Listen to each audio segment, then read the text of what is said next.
Hi everyone, I hope this update finds you doing well. My name is Sarah Tui, Director of Marketing for the Syracuse Community Center Collaborative. This will serve as my 17th video update spanning key information and numbers from Monday, July 27th until today, Monday, August 3rd. Starting with updated numbers, Delaware County has 96 confirmed cases, Oswego County has 244 confirmed cases, Onondaga County has 3,369 confirmed cases. New York State has 416,298 confirmed cases. The United States is 4,667,930 confirmed cases. And worldwide, there's 18,019,472 confirmed cases. Transitioning to updates from this week, the president earlier this week tweeted suggesting that the general election scheduled for November 3rd should be pushed if mail-in voting is adopted. He later walked back some of those comments, saying that he really just feels mail-in voting is fraudulent, and if more and more states are adopting it, then it's not a safe way for Americans to vote, and that he feels he would trust the election results and doesn't feel that we would get timely election results. So just a few things to note on this. First, only 6 states have adopted all mail-in voting for their general election, or for the general election on November 3rd. New York State is not one of those. We could adopt that policy, but most likely what will happen in New York State is the governor may allow a law change similar to what occurred in the primaries, and so the requirements for getting an absentee ballot will be a little bit less strict than they normally would be, and you would be able to request an absentee ballot if you feel going to vote in person could contract COVID-19 for you. Second, the president cannot move the election date. Only Congress can, as given authority in the United States Constitution. 3, Trump's term ends January 21st, 2021 at 12 p.m. So if he's not reelected by then, Speaker Pelosi would become acting president until an election could be held. And 4th, widespread studies have shown that mail-in voting is not fraudulent.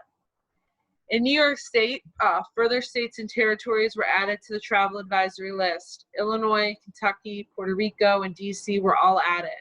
The complete list is now Alabama, Alaska, Arizona, Arkansas, California, Delaware, DC, Florida, Georgia, Idaho, Illinois, Indiana, Iowa, Kansas, Kentucky, Louisiana, Maryland, Minnesota, Mississippi, Missouri, Montana, Nebraska, Nevada, New Mexico, North Carolina, North Dakota, Ohio, Oklahoma, Puerto Rico, South Carolina, Tennessee, Texas, Utah, Virginia, Washington, and Wisconsin.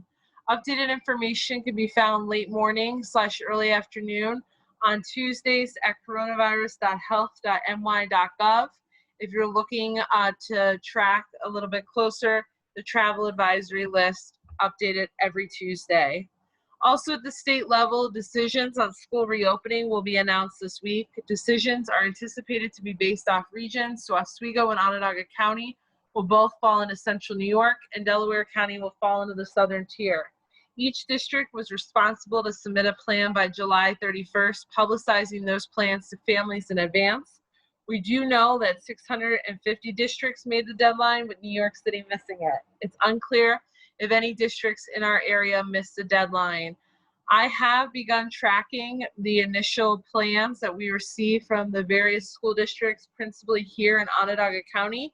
So if you missed what's happening with your school district and are curious, want to know what's happening with the Syracuse City School District, since Huntington's in that district, please feel free to reach out to me. I could provide you kind of the general summary that we've gotten thus far. But do keep in mind, nothing is confirmed until we get a decision from the state.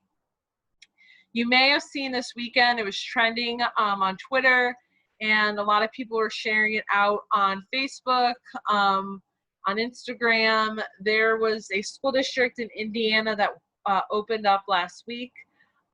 Within hours of the school opening, a student went home, apparently tested positive, or and now the whole entire school is quarantined. It was a huge piece in the New York Times on Saturday, August 1st.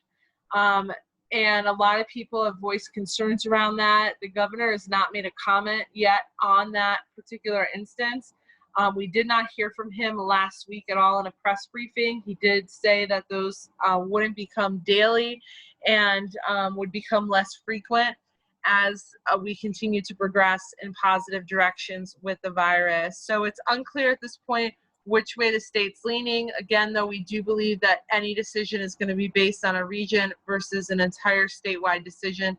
That, however, can change. So this week is the week that we'll find out what's going to happen with schools. I, of course, will keep Mary Lou updated on any decisions that we get from the state. Finally, Central New York Food Bank will be distributing boxes of food for families every Friday until further notice. 1 box will be provided per household with no income restrictions. Food will be available at 2221 South Salina Street in Syracuse starting at 2 p.m. until food runs out. I will include the poster in this email. As always, please let me know if you have any questions about this video update or anything you may be reading on the news. Wishing everyone a great week. Take care.